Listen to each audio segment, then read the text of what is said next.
What is going to happen? Is there a reboot of the roster? Do they go young? And where does everybody stand on this whole thing?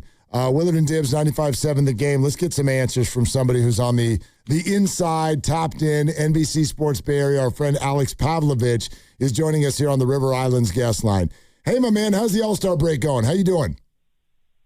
It's good. I want to push back. I think this has been a very interesting season. Not for the right reasons, but it's been extremely interesting. Okay, that's fair. Although I would like to use a different ING word. And some people think that frustrating is interesting, but we can meet in the middle on that one. Dibbs and I were just sitting here talking about where this all goes from here. And let me just start with that question. What are the chances that the powers that be are still the powers that be next year? Buster Posey, Zack Minasian, and Tony Vitello. Oh, I think very high. Buster, he's been here 2 years. I think he's learned a lot this year. I think he learned a lot from last offseason, but I don't know that he wants to just walk away. And his whole point when he took the job was to kind of stop what they felt was, I guess, stop the bleeding in a sense and turn things around. And I don't, leave the organization in a good place. Like, I don't know what good it does to leave after 2 years and go like, oops, like 2026 was really rough. It's somebody else's job now. And I think Tony's tied to him. And I also think, I don't know that Tony had a great first half. I think he learned a lot as well, but they fired their last two managers. I would be stunned. I know national guys like to write about it. I would be stunned if there was anything close to that. They can't keep switching people out.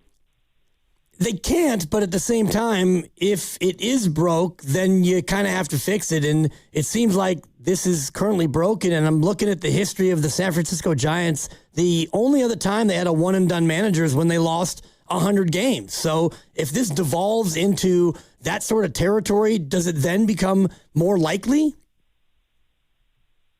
I still just don't think it's going to be likely at all. I mean, the main issue that they have is the bullpen. And I have questioned some of Tony's bullpen management at times, but he also wasn't given a good bullpen to work with. And, I think it's not really fair to put all of that on him at the end of the year. And I'll just go back to they look dysfunctional a little bit right now. You look extremely dysfunctional if you fire Gabe Kapler, you fire Farhan Zaidi, you fire Bob Melvin, and then you bring in Tony Vitello, and after, 162 games, you decide we're going in a different direction. Like, I think at some point they need some stability here, and at some point they need to figure out what they can do behind the scenes, what they can do on the field. But I would hate if they would keep blaming it on the manager and on the coaches. I mean, they got rid of the hitting coach last year, got rid of the previous hitting coach. Pitching coach last year was gone. It's like, at some point it's kind of on other people. Alex, I'm with you, although I'm curious your response to this. What have you viewed in terms of Tony Vitello and his appetite for all of this? I mean, he's wearing it sometimes for sure, but what do you think is his appetite for what he's experienced so far and his desire to stay? Well, I think that's the real question. It's like, Tony's looking at a team that's disappointed, a season that I think has not gone at all how he expected. It's been difficult on him. You can see it post-game. I'm there every day, but if you watch the post-games, you can see, he's wearing this. I think he comes in every day with good energy, but this has been a surprise to him, I think. And, I'd say the question is, does he look at what's going on here and look at the potential of not a whole lot of baseball early next year just because of a potential lockout and something like that, and just go, hey, I could go back and dominate college? I don't think he will. That to me is more of a question than them making a change. I think this is going to be up to Tony. And I also don't think Tony's the type who would just walk away and just say, I tried and I failed. I think he understands that he's doing something new, and he didn't ever set out to be a trailblazer, and he never uses that word, but he is trying to prove that this can work. And not just for him, but for every college coach behind him. It's a huge step back if after 1 year he goes, I'm going back to wherever, somewhere in college. So I'd be surprised by that as well. What's the relationship been like between Tony and the players from spring training all the way through now? Has it evolved and improved, or is it still a little bit of a work in progress?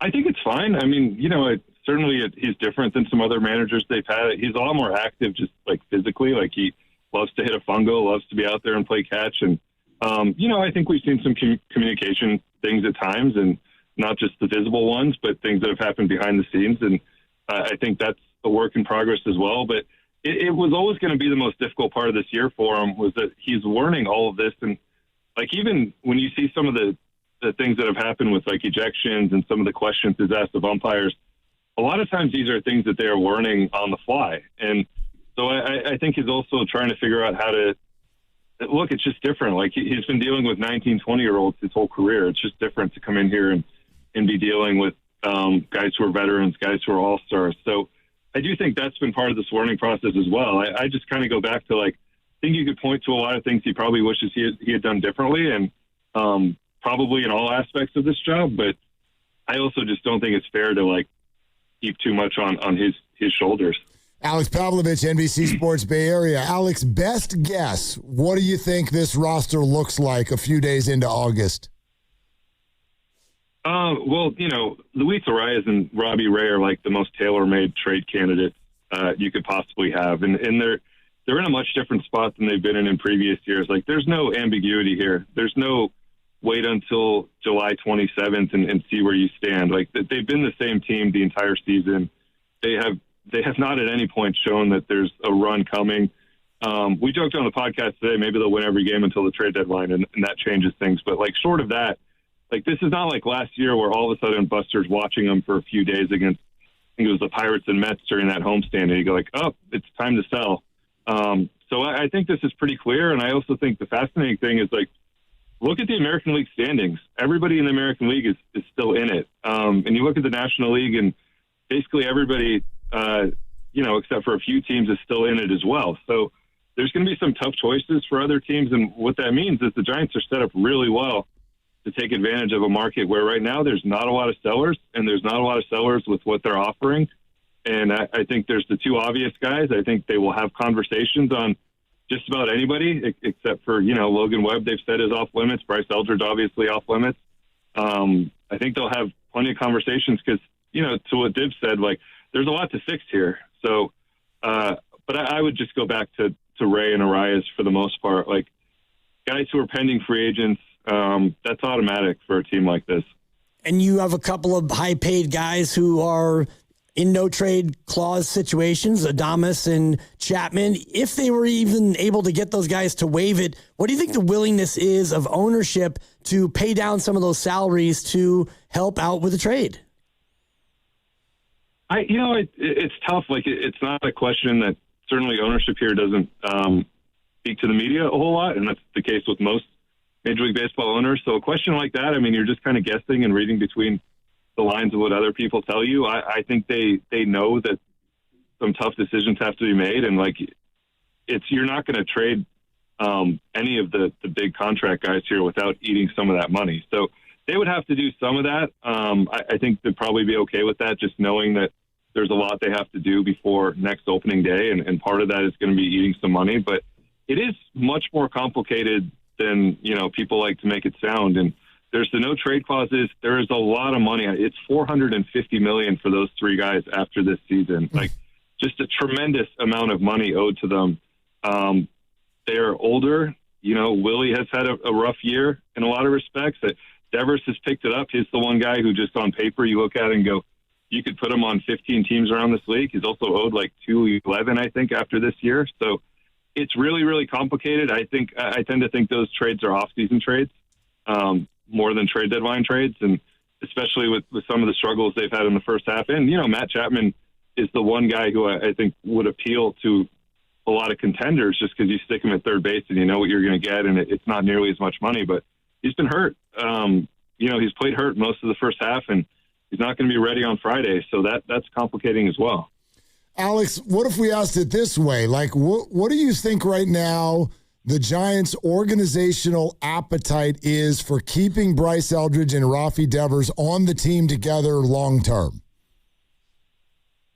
Yeah, they've always said that that's like part of the plan, that they love the idea. I do think, for me, one of the biggest things I picked up over the last 2-3 weeks, and I know it was it was hard to watch at times. Bryce Eldridge looked really solid at first base to good at first base. And, you see, if you watch him, like if you saw him last September workout, if you saw him this spring in games and you see him now, he has come a long way defensively at first base. And it's just one of their biggest questions, whether it's this deadline or in the offseason, is two of their best young players, their two best young players, Eldridge and Schmidt, are blocked at their natural position. And they kind of have to figure that out. So I do think it's changed from where it was maybe 6 months ago, where there was a lot of, Devers and Eldridge, those two are fine. It's a great problem to have if you have those guys hitting 70 combined homers. I do think there's more of a sense that, like, Eldridge has been so good so fast in a lot of ways that you kind of just got to turn first base over to him at some point. And we also know Rafael Devers likes to play the field. So ultimately, I think they're going to have to figure that out and not just ride this out. But again, like, there's so much money left on that deal that I don't think that's really a trade deadline conversation. Is that part of the bigger challenge for the team? Is Adames wants to play every day and Chapman, same thing when healthy, and Devers wants to play the field? Does that become position preventative going forward to have three guys who want to be everyday guys in the field? Yeah, I think the stickiest thing they have to figure out long term is, their best future, I believe, is with Bryce Eldridge at first base, and just stick him there for the next decade. And I think he checks every box that you would want from somebody.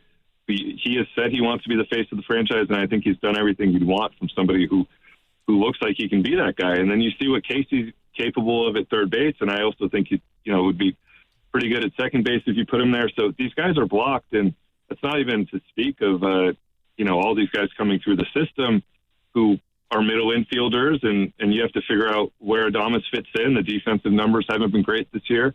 So I do think that's their biggest long-term question, is figuring out those three, and positionally as well, figuring out what you do with them. Because the roster right now just doesn't make a whole lot of sense moving forward.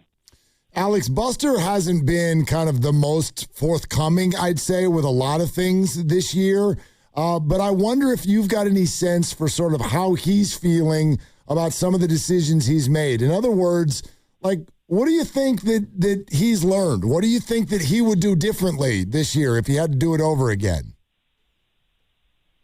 I think this, from talking to people who have gotten to know him, I think this has been a very frustrating year for him. I mean, that's obvious, but like he does take this really, really hard. And I think it's probably been humbling in a lot of ways for the front office, because they did have what has been rightfully viewed as a bad offseason. And they had a real chance to, get going in the right direction. They felt really good about Tony, and I've written this and said this other places, but like, they were telling agents they thought the staff was going to add wins and add 4 or 5 wins to where they were at, and that can make a big difference. And not only, has that not happened, but you go backwards just in every respect. So I think this has probably been a humbling year for everybody. But I kind of go back to your first question. Like, Buster didn't walk away, after 18 or 19, or come back in 22 to see what it looked like, and then walk away after a disappointing year. He walked away after an NL West title. Like,